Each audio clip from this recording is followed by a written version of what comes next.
hashtag 015, Apocalipse, estudando as profecias. Bom, olha, continuando, né? A primeira igreja é chamada de Éfeso. Né? A primeira carta é dirigida à igreja de Éfeso. Segundo o que foi exposto aqui, evangelia o primeiro período, ou seja, o período apostólico da igreja cristã. Diante de tudo que já foi estudado e, obviamente, entendido com toda a lógica, né, que igreja cristã deve ser considerada a cristandade toda, quer dizer, todo habitante do planeta Terra está aqui por permissão do Cristo de Deus. Nós já estudamos tudo isso aí, sabemos que o planeta Terra foi fundado por Jesus, o Cristo de Deus. Né? Então são todos os cristãos, seja quais forem as religiões que adotem, todos que habitam o planeta Terra, porque nós já vimos aqui que tem uma passagem que Jesus diz que eu tenho outras ovelhas que não são deste aprisco, quer dizer, de outras religiões, né? Bom, eu não vou repetir essa explicação de novo para não ficar cansativo, porque tem postagem explicando sobre isso aí. Quem tiver alguma dúvida, por gentileza, recorra às outras postagens para ver as explicações sobre esses assuntos aí. Bom, concluindo, sobre as cartas às igrejas, há um grande número de teólogos que aceitam a teoria das eras das igrejas, que os milenistas, visto que mesmo os primeiros levem em consideração a interpretação das alegorias pelos fatos expostos, né? Enquanto a questão dos milenistas, ou do milênio, podemos identificar o período mencionado que nós já explicamos na postagem anterior, aquele período dos 1000 anos. Bom, assim alcançamos uma definição sobre esses assuntos de maior amplitude e já deve estar considerado como entendido. A palavra Éfeso significa desejável, podendo ser tomada como bom termo descritivo do caráter e condição da igreja no primeiro estágio, né? Uma situação desejável. Os primeiros cristãos receberam a doutrina do Cristo em toda a sua pureza, né? Gozaram os benefícios e bênçãos do Espírito Santo, que nós já explicamos o significado do Espírito Santo, né? O que significa isso. Eles eram notados pelas suas obras, trabalhos e paciência. Né?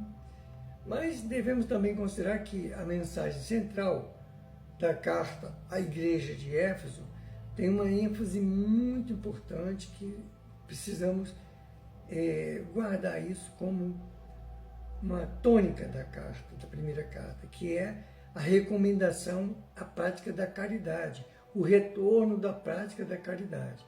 Eu posso afirmar para vocês que uma das caridades mais importantes, mais significativa, não é só porque ela te dá o alimento urgente, não. Aquela é importante. Mas a mais importante é ensinar a cada um a pegar a sua varinha de anzol e ir lá e pescar seu peixe, que é ensinar a verdade, as coisas que a pessoa vai se libertar por conta própria.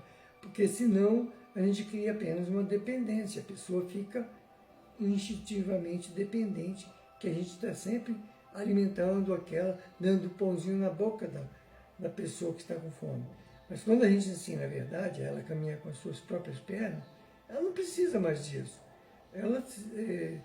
A sua autoestima vai sendo assim, ampliada, elevada, e ela vai conseguir procurar pelos seus próprios meios a encontrar aquilo que vai dar sustentação à sua própria vida.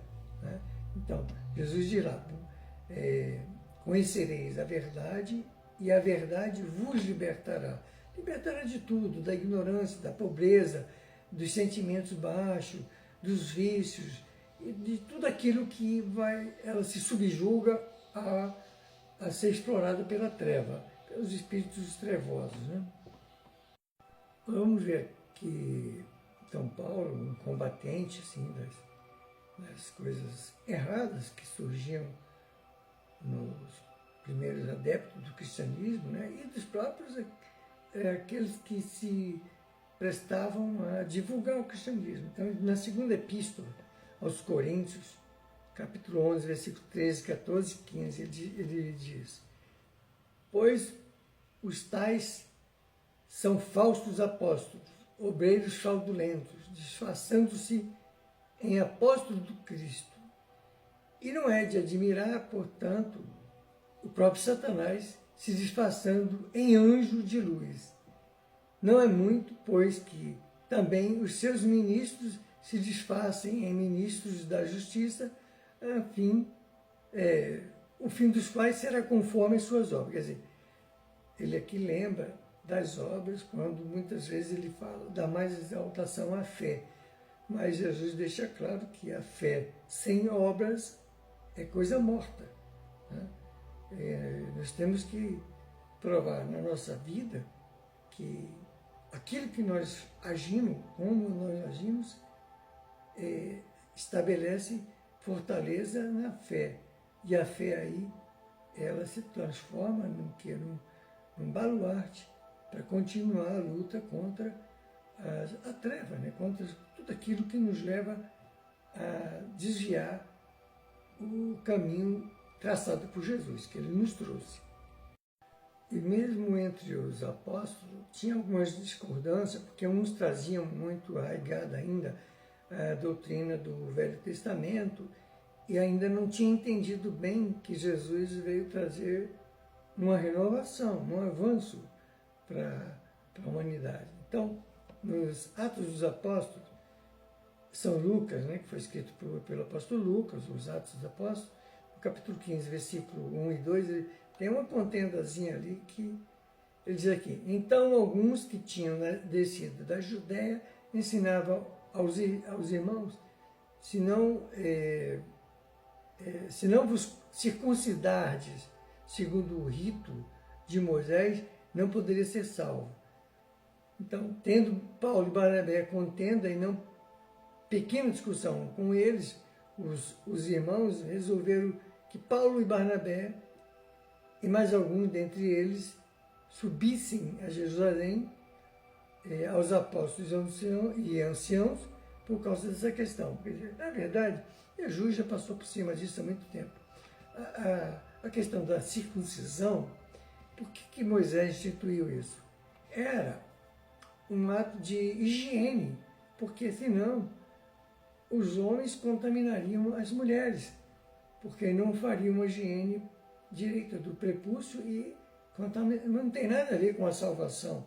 Jesus já veio trazer um avanço muito grande a essas ideias. O que Moisés pregou com relação à higiene, os homens já estavam achando que aquilo era mesmo só questão de salvação. Quem não fosse circuncidado não seria salvo. Não tem nada a ver uma coisa com a outra. Depois foi explicado que a humanidade naquele tempo era muito ainda ignorante e Moisés teve que agir daquela maneira.